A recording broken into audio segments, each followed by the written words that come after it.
আসসালামু আলাইকুম ওয়া রাহমাতুল্লাহ। বর্তমান সরকারকে ইউনূস সরকারকে গণশত্রু ঘোষণা করলো ব্যবসায়ীরা। কথাটা শুনতেও কেমন যেন একটু অস্বস্তিকর লাগলো, কিন্তু ব্যবসায়ীরা যেহেতু ব্যবসা করে তাদের দুইজনের কথা কোট আনকোট করে আপনাদেরকে শোনাব। গতকাল প্রেস সচিব শফিকুল আলমের নেতৃত্বে অনুষ্ঠিত হয় ব্যবসায়ীদের এক আলোচনা বৈঠক। সেখানে ব্যবসায়ীরা যেভাবে বলল তাতে এ সরকারের আর ইজ্জতমান বলে থাকলো না কিছু।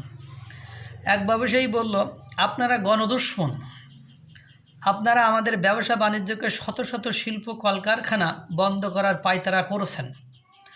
আপনাদের এই প্রস্তাব যদি পাশ হয় বাংলাদেশে ব্যবসা বাণিজ্য বন্ধ হয়ে যাবে, এটাই।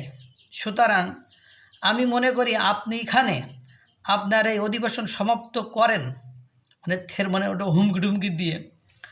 আমরা এটা প্রতিবাদ জানাই যে এই বর্ধিত প্রস্তাব মানে জিনিসপত্রের দাম আরও বৃদ্ধি করবে, মূল্য বাড়াবে। কিন্তু বলছে যে আমরা এটা প্রতিবাদ জানাই যে এই বর্ধিত প্রস্তাব আমরা এখানেই গ্রহণ করতে পারবো না। লুটতরাজ বন্ধ করেন। দেখেন, সরকারি মহলকে গণদুশমন বলে আবার বলছে লুটতরাজ বন্ধ করেন। আল্লাহর হস্তে ঠিক আছে, আমরা জনগণ পল্টনে আসতে এখানে একজন বলছে আমরা জনগণ পল্টনে আসতে এখানে 2 ঘন্টা সময় লাগে। এটা দেশের আপনারা তো দায়িত্ব আছেন, আগে এগুলো পরিবেশ ঠিক করেন, তারপরে দাম বাড়ান। আর বাড়ায়েন না, আর বাড়ানোর কিছু নাই। মানুষ মাইরেন না, মানুষ অসহায় হয়ে গেছে, আপনাদের কাছে মানুষ জিম্মি হয়ে গিয়েছে। একটা সরকারের প্রেস সচিব শফিকুল আলমকে সামনে রেখেই যে আর মানুষ মাইরেন না, মানুষ অসহায় হয়ে গেছে, আপনাদের কাছে মানুষ জিম্মি হয়ে গেছে, এরপরে আর কি থাকে? মানে দরিদ্র অসহায় মানুষগুলো যে কি কষ্টে দিন আতিবাদ করতেছে সেটা বলার অপেক্ষা রাখে না। এই যে ব্যবসা বাণিজ্য, লক্ষ লক্ষ মানুষ, কলকারখানা শিল্প কারখানা বন্ধ হয়ে গেল, লক্ষ লক্ষ মানুষ বেকার হয়ে গেল। এই মানুষগুলোর সংসার কিভাবে চলবে? এই মানুষগুলোর ভবিষ্যৎ কি? এই মানুষগুলোর করণীয় কি? এইসব নিয়ে কিন্তু কোনো আলোচনা নেই, কোনো ব্যবস্থা নেই, কোনো প্রক্রিয়া নেই। একেবারে হজাবরাল অবস্থা।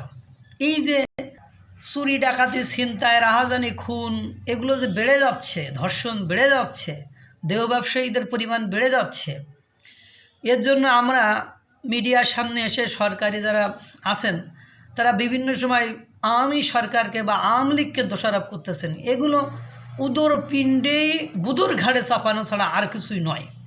কেননা আপনি যে এই গার্মেন্টস শ্রমিক প্রায় মনে করেন 50 লাখ 60 লাখ শ্রমিক বেকার হয়ে গেল।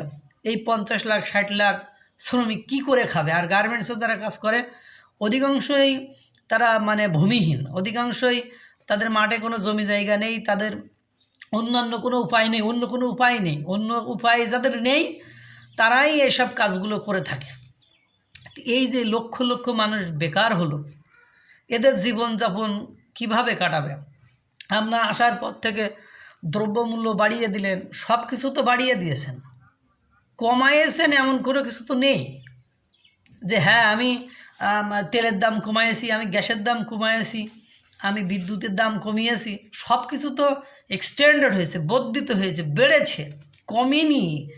মানে আপনি সবজির দাম, ও সবজি শীতকালে কমে থাকেই, কিছুদিন পরে দেখবেন আবার আগুন হয়ে গিয়েছে।